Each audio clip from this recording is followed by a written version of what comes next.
ఉండి చేయాలి. చెప్పారు ఏం చెప్పగలుగుతావు చెప్పు సార్. ఈరోజు కూడా నా పేరు మధుర్లింగం గారు.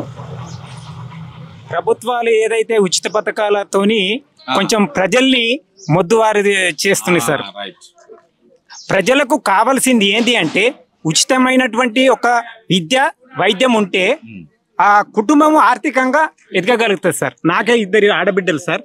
నా 2 ఆడబిడ్డలని నేను చదివించుకుంటున్నా. ఎందుకంటే నేను చిన్నప్పటి నుంచి చాలా కష్టపడ్డా. నాలాగా నా పిల్లలు కావద్దు అనే విషయంలో నా పిల్లల్ని కష్టపడి చదివిస్తున్నా నేను.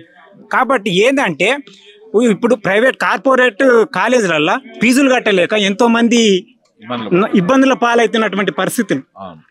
ఆ విధంగా అదే విధంగా ఇప్పుడు నాకు 20 గుంటల భూమి ఉన్నది సార్. ఇప్పుడు అలా ఫీజులు కట్టాలని అంటే ఎక్కడి నుంచి తీసుకెళ్ళాలి? నేను చేసేది కష్టం. కూలి ఒక రోజు కూలి పోతే ఒక 300-400 వస్తుంది.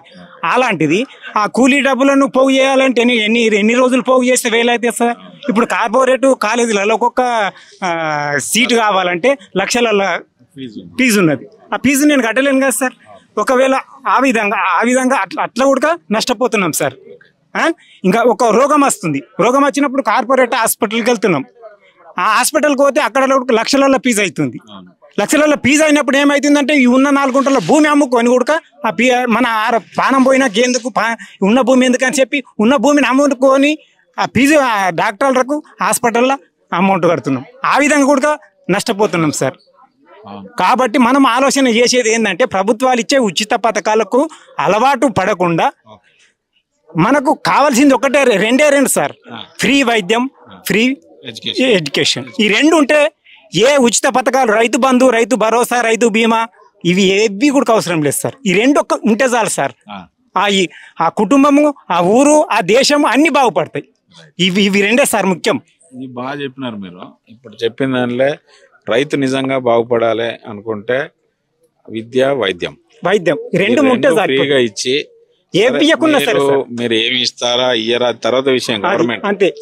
సరే సోమరులు అయితే చేయకు, అది మాత్రం పక్క.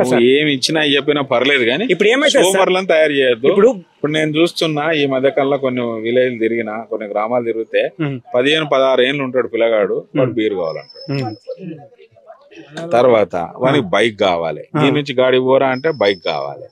పోనీ ఏదన్నా పిలువురా మనిషిని అంటే ఫోన్లోనే మాట్లాడతాడు. సో వాడిని ఏంటంటే శారీరకంగా మానసికంగా ఎదుగుదల లేకుండా చేస్తుంది గవర్నమెంట్. ఈ ఫోన్లు కావచ్చు, నువ్వు అన్న వెహికల్స్ కావచ్చు. సో దీని వల్ల పిల్లలు అందరికి ప్రేమే సార్. కానీ ఆ ప్రేమ విషయం కాకుండా చూసుకోమని చెప్తున్నా. ఎందుకంటే వాడు పని చేయకుండా అవారగా తిరిగి రోడ్ల మీద తిరిగి తర్వాత వాడు తల్లిదండ్రులను చంపేసిన రోజులు చాలా తాగుడు అలవాటు అన్నట్టు. ఈ తాగుడు కూడా దానికి అడ్డగోలు రేట్లు పెంచి ఈ ఉచితాలు ఎక్కంచి ఇయ్యట్లే. అదే మన నుంచి వసూలు చేసి మనకి ఇస్తున్నారు. ఎందుకు ఇస్తారు ఉచితంగా? వాళ్ళ సీటు కోసం, వాళ్ళ కాపాడుకోవడం కోసం, వాళ్ళ కొరకు వాళ్ళు చేసే నాటకం. ఈ పార్టీ వాళ్ళు ఇట్లా చేస్తారంటే ఆ పార్టీ వాళ్ళు ఇంకో మీరు నేను పోయి ఆ కుర్చీలో కూర్చున్నా గదే చేయాలి. ఆ కుర్చీలోకి వచ్చిందంటే అది ఏదో జిమ్మిక్కులు చేయకుండా ఉరకలేడు ఆడు ముందడికి.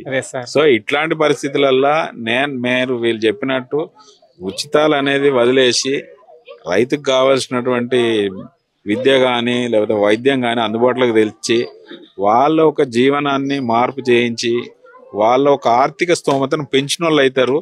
మానసిక ఆందోళనలు కానీ శారీరక ఆందోళనలు కానీ అప్పుడు జరగవు. రోగాలు తగ్గుతాయి, మంచి ప్రశాంతంగా ఉంటాడు. నాకు బాగా తెలుసు, నేను చిన్నగా ఉన్నప్పుడు ఒక రైతు రాత్రి వర్షం పడితే ఆ జేబులో పైసలు ఉంటే పొద్దున్నే పోయి పత్తి గింజలు కొనుకొచ్చుకుంటాడు. రైట్, ఆడు పదన ఉంటుంది, టగటగా పెట్టేస్తాడు. వాని చేను ఏపుగా వస్తూ ఉంటుంది, ఎందుకంటే అన్ని పద్ధతిగా అవుతుంది. ఇంకో రైతు దగ్గర పైసలు లేవు, వాడు ఆడిపోయి ఈడిపోయి 4 రోజులు అవుతుంది. ఇయ్యరు కదా ఎవరైనా, ఆ టైంలో అందరికి డబ్బులు అవసరం. సో 4 రోజుల తర్వాత వాడి బాధ ఏంటి అంటే అమ్మ చుట్టూ ఉన్నోళ్ళు పెట్టారు, నేను పెట్టకపోతే ఏడ విలువ తక్కువ అని చెప్పేసి ఈడ అచ్చిరాని పదంలో చెట్లు పెట్టేస్తాడు, ఆ ఇత్తనాలు పెట్టేస్తాడు.